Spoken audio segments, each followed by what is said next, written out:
Welcome students. तो आज हम जा रहे हैं सेशन 2015-16 के क्वेश्चन पेपर को सॉल्व करने। और इसमें पूरे 100 क्वेश्चंस हैं।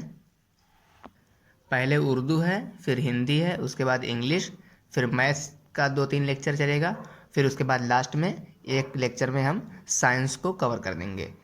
मतलब कि 6 या 7 लेक्चर्स में पूरे सेशन 2015-16 के क्वेश्चंस को सॉल्व कर देंगे हम। तो स्टार्ट करते हैं आज उर्दू के क्वेश्चंस को। पहला क्वेश्चन है, नज्म माँ का ख्वाब के शायर हैं। एक नज्म है, क्लास 8th की एनसीईआरटी की उर्दू की किताब में पहली ही नज्म है माँ का ख्वाब। तो इसके शायर कौन हैं? तो इसके शायर हैं अल्लामा इकबाल। और इसी चैप्टर का क्वेश्चन सेकंड भी है, इस्तिराब के माना बताइए।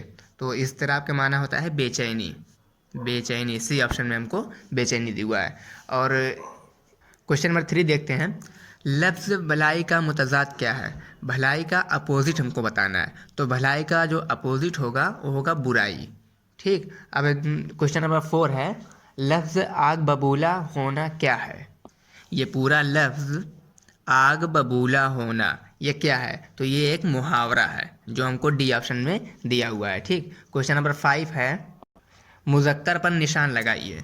तो इसमें से मुज़क्कर है अंडा, प्याली, खुशी, किताब, ये सब मोनस है। क्वेश्चन नंबर 6 है, लफ्ज़ अहकाम का वाहिद क्या है? तो अहकाम का वाहिद होता है हुक्म। हुक्म। ठीक। और इसी तरह के क्वेश्चन आते हैं कि हुक्म का जमा क्या है? तो हुक्म का जमा अहकाम होता है। ठीक। क्वेश्चन नंबर 7 है, फ़ाल की तारीफ़ बताइए। तो फेल कहो या फिर फ़ाल कहो, इसका मतलब इंग्लिश में होता है वर्ब। तो वर्ब क्या होता है आप सभी जानते हैं, किसी काम को करना या करना। यही जो डी ऑप्शन में दिया है, काम को करना या होना बताए उसको हम फ़ाल कहते हैं या फिर वर्ब कहते हैं। तो डी ऑप्शन हमारा इसके लिए सही हो जाएगा।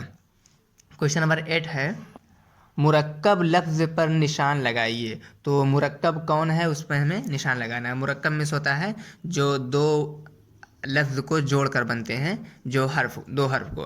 तो इसमें जो मोहब्बत बाजी है डी, यही हमें मुरक्कब लफ्ज़। क्वेश्चन नंबर 9 है, लफ्ज़ अल्ताफ़ क्या है?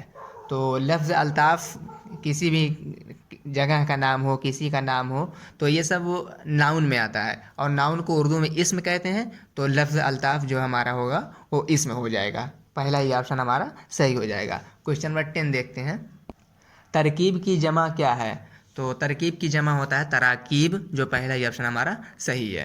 क्वेश्चन नंबर 11 से हिंदी शुरू होती है और हिंदी हम देखते हैं। निम्नलिखित में से कवि निराला जी का पूरा नाम क्या है?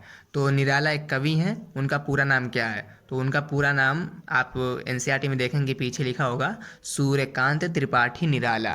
तो सी ऑप्शन हमारा सही हो जाएगा। क्वेश्चन नंबर 12 है, किस ऋतु को ऋतुराज कहा जाता है? ऋतुराज नहीं है, ऋतुराज है। राज।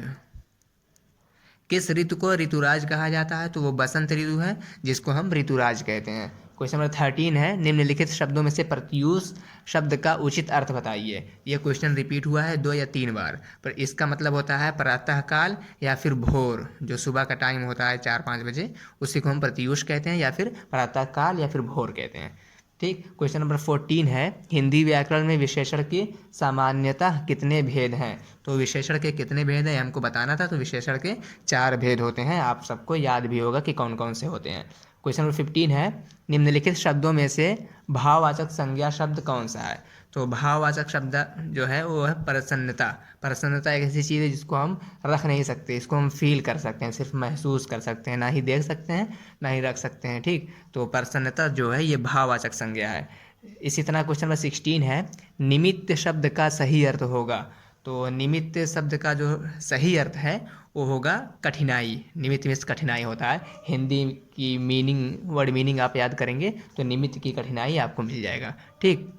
क्वेश्चन नंबर 17 देखते हैं, हम दीवानों की क्या हस्ती हैं, आज यहाँ कल वहाँ चले, किस कवि द्वारा रचित पंक्तियाँ हैं? तो ये जो पंक्तियाँ हैं इसके कविता क्वेश्चन नंबर 17 देखते हैं, हम दीवानों की क्या हस्ती है, आज यहाँ कल वहाँ चले, किस कवि द्वारा रचित पंक्तियाँ हैं? तो ऑप्शन डी इसका सही हो जाएगा, भगवती चरण वर्मा द्वारा रचित हैं ये पंक्तियाँ। ठीक। क्वेश्चन नंबर 18 है, भगवान के डाकिये किस कवि की कविता है? भगवान के डाकिये एक कविता है, ये किस कवि ने लिखा है? तो इस कवि इस कविता को लिखा है रामधारी सिंह दिनकर ने।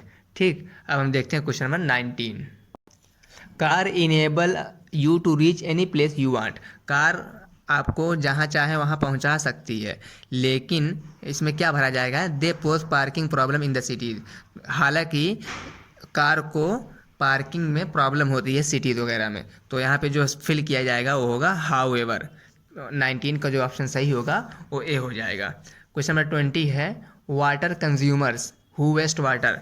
वाटर कंज्यूमर्स मतलब कि जो वाटर कंज्यूम करते हैं, जो पानी को वेस्ट करते हैं।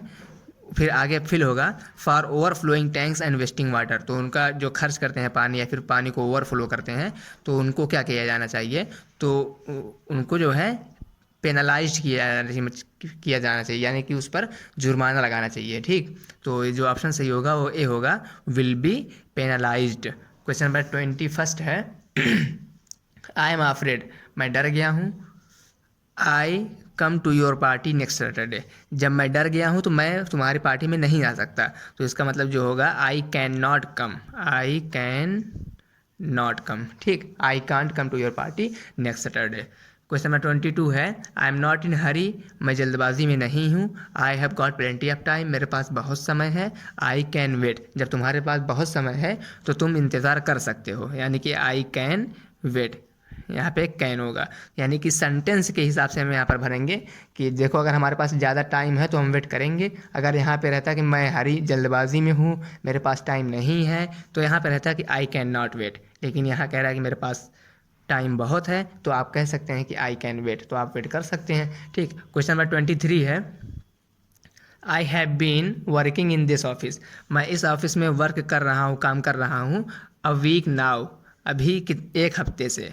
तो एक हफ्ते से कर रहा हूँ तो यहाँ पे फॉर आएगा या फिर सिंस आएगा, तो आगे लगा है। मैं इस क्वेश्चन को बता चुका हूँ एक बार और, तो यहाँ पे जो फिल होगा वो होगा फॉर। ठीक, I have been working in this office for a week now. Question number 24 है which part of the speech the underline word is. जो अंडरलाइन वर्ड किया गया है ये किस पार्ट ऑफ स्पीच का पार्ट है, तो अंडरलाइन वर्ड है वेरी। वेरी को हम एडवर्ब कहते हैं। ठीक, एडजेक्टिव एडवर्ब वो होता है जो एडजेक्टिव की भी क्वालिटी बताए। तो ब्यूटीफुल तो है, लेकिन आगे कह रहा है बहुत ब्यूटीफुल है, तो बहुत का मतलब हुआ कि ये क्वालिटी की भी क्वालिटी बता रहा है, मतलब कि एडजेक्टिव का ही विशेषता बता रहा है। तो विशेषण की विशेषता को बताने वाले को हम एडवर्ब कहते हैं। तो वेरी जो यहाँ पे है वो होगा एडवर्ब। क्वेश्चन नंबर 25 है सबसे आसान question the book is on the table. किताब मेज पर रखी हुई है। क्वेश्चन नंबर 26 है ही डाइड ऑफ फीवर। वो बीमार बुखार की वजह से मर गया। ऐसा सेंटेंस बोला जाता है आम लाइफ में। ठीक, तो ये कह सकते हैं कि he died of fever. C option हमारा सही हो जाएगा। क्वेश्चन नंबर 27 है change the following word into abstract noun. Abstract noun में हमको चेंज करना है, तो स्ट्रॉन्ग को अब्स्ट्रैक्ट नाउन में जब चेंज करेंगे तो ये हो जाएगा स्ट्रेंथ।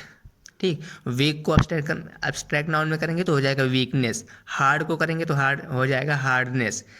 स्ट्रेंजनेस को करेंगे तो आ जाएगा स्ट्रेंज। ठीक, इसी तरह स्ट्रॉन्ग को जब करेंगे तो आ जाएगा स्ट्रेंथ। क्वेश्चन नंबर 28 है choose the adverb form of following. इसमें से एडवर्ब फॉर्म कौन सा है, तो जो टुडे है ये एडवर्ब है। टुडे हो गया, टुमारो हो गया, या फिर यस्टरडे हो गया, ये सभी जो होते हैं एडवर्ब होते हैं। इनको एडवर्ब ही ना कह के हम कहते हैं एडवर्ब ऑफ टाइम है। Adverb of time. ठीक, 29 क्वेश्चन है चूज नहीं करना है, मैं ये पढ़ रहा था। 29 क्वेश्चन है Tom has failed. Tom fail हो गया है। Peter has passed. पीटर पास हो गया। तो यहाँ दो सेंटेंस हैं, दोनों को जोड़ना है, लेकिन एक दोनों आपस में अपोजिट हैं। तो जब अपोजिट सेंटेंस को जोड़ते हैं, मतलब कि एक फेल हुआ है एक पास हुआ है, तब यहाँ पे हम बट लाते हैं। ऐसे नहीं कर सकते टॉम फेल हो गया लेकिन पीटर पास हो गया, तो यहाँ पे जो आएगा वो आएगा बट। ठीक, अब देखते हैं इंग्लिश का आज last question, question number 30। Choose the correct feminine gender of earl. Earl का करेक्ट फेमिनिन जेंडर क्या होगा, तो अर्ल मीन्स होता है राजा। ठीक, तो इसका फेमिनिन जेंडर होगा यानी कि स्त्रीलिंग होगा काउंटेस। काउंटेस में होता है, काउंटेस मीन्स होता है किसी अमीर की पत्नी। तो काउंटेस राजा की पत्नी तो हुई, मतलब कि चाहे रानी कह लो या फिर किसी अमीर की किसी राजा की पत्नी कह लो, तो इसका जो फेमिनिन जेंडर होगा काउंटेस होगा। तो आज के पार्ट में बस इतना ही, 30 क्वेश्चंस कवर कर लिए हैं। अब सेकेंड पार्ट से हम 31 से कंटिन्यू करेंगे जो है इंग्लिश, और आप इसको होमवर्क भी करना 31 को और 32 को, मतलब कि 31 और 32 से आपका होमवर्क है। और हाँ, होमवर्क को आप लोग ज़रूर ईमानदारी से करना, जो ऑप्शन सही होगा उसको कमेंट में लिख देना। जैसे मान लो 32 का डी सही है, तो आप 32 लिख के आगे डी ब्रैकेट में लिख देना, ठीक। चाहे ब्रैकेट लगाना या फिर डॉट लगा देना, मैं समझ जाऊँगा। तो बस पढ़ाई करते रहिए। All the very best.